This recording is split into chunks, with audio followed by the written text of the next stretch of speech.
anything. That little post I made, in the base forum, boy, that junk is taking off. Man, some of y'all are just like really misguided on this money thing. The market determined. I'm about to sound like the Kevin Samuels of bass players, man. The market determines your value.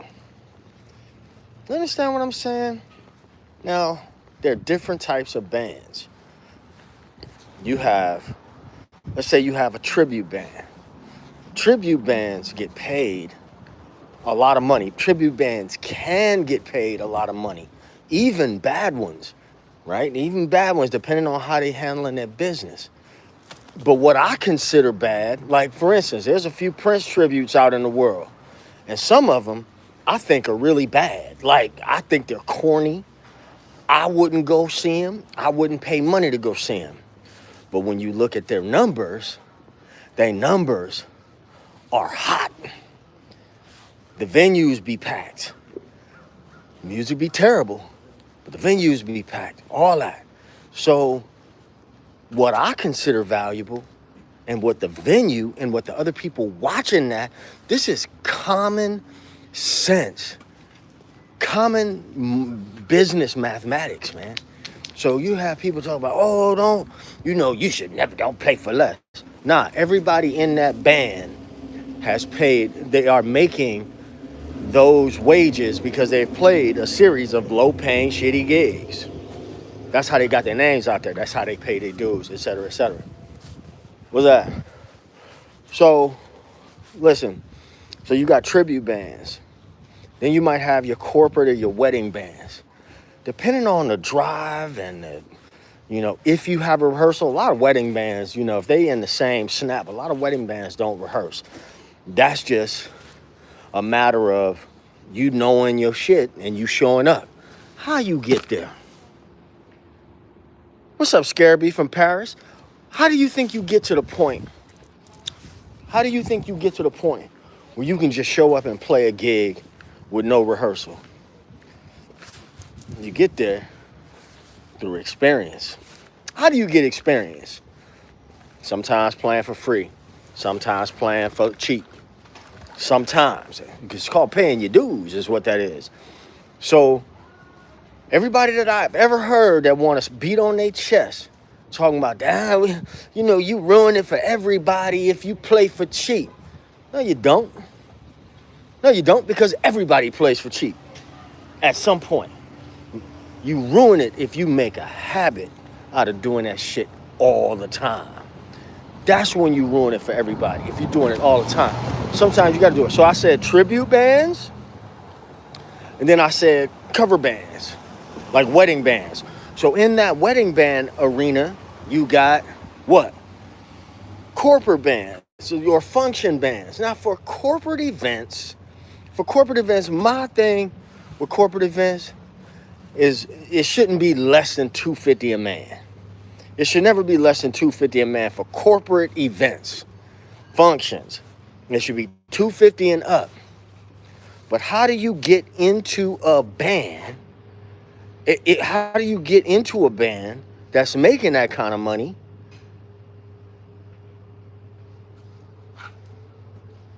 You remember what I said earlier? You get into it through experience, right?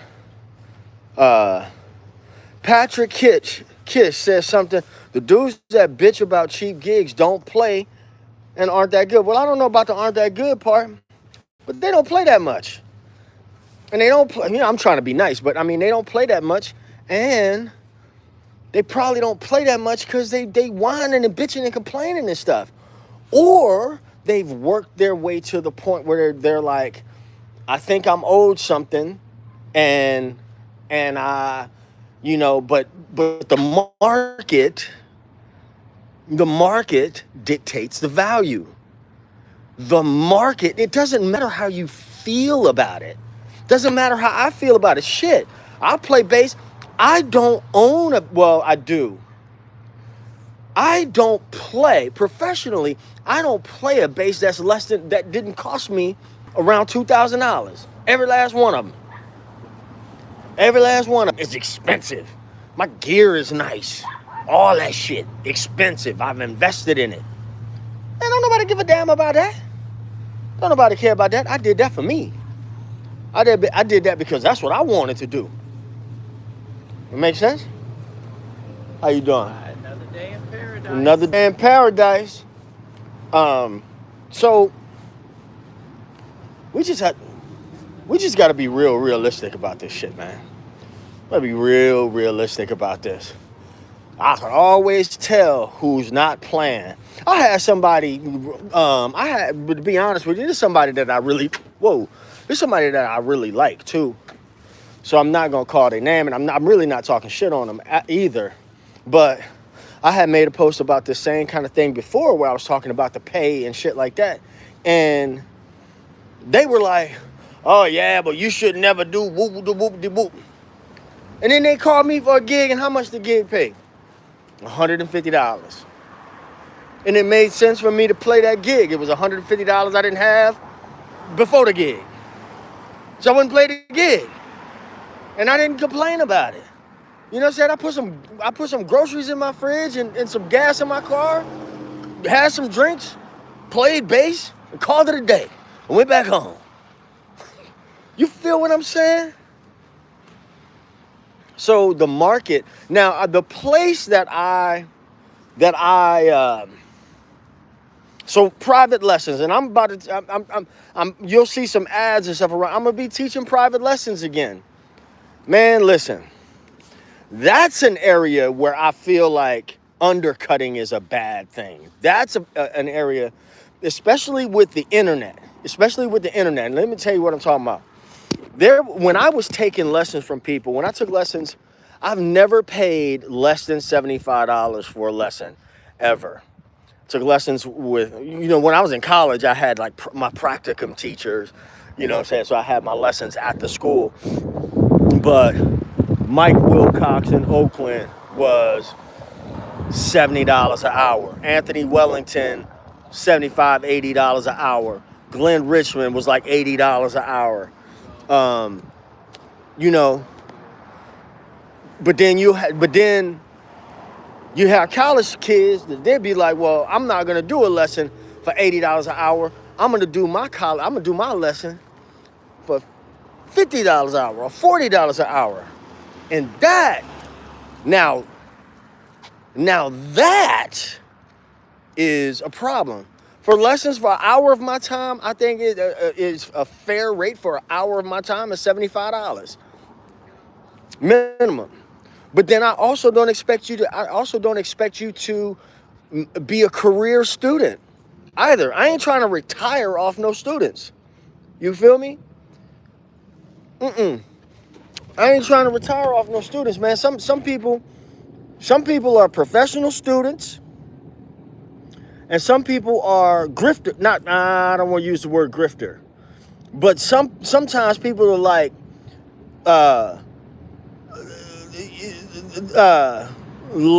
they drag you along,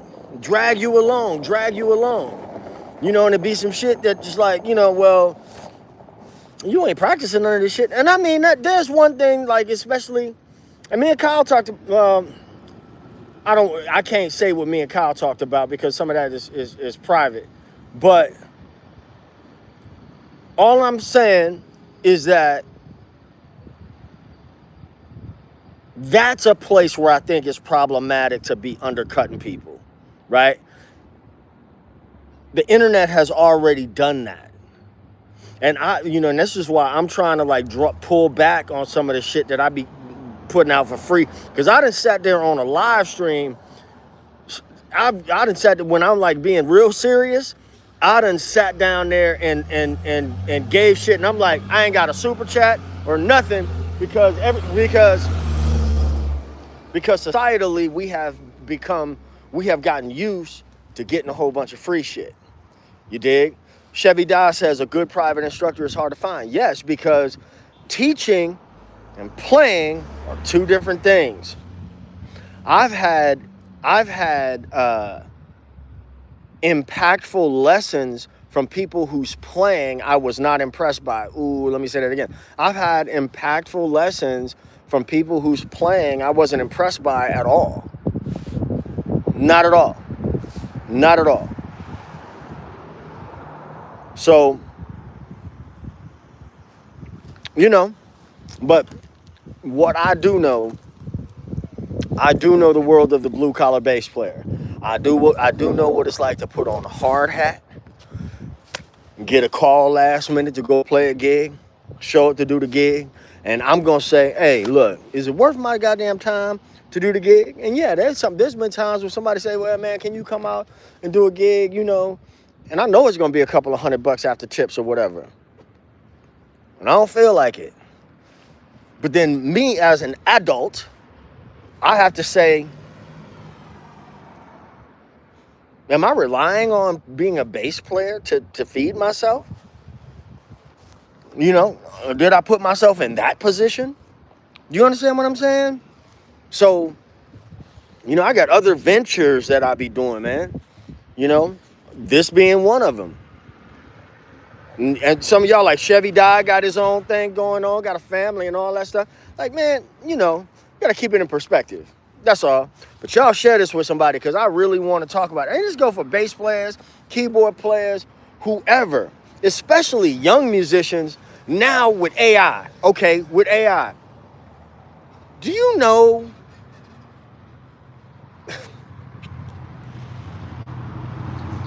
studio work about to dry the fuck up?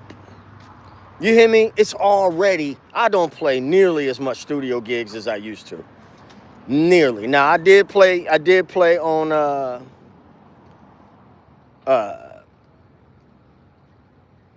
right on Ezekiel. I got man, I'm sure hoping these folks get a Grammy nomination because I'm telling you, when I get a Grammy nomination, y'all ain't gonna be able to tell me shit.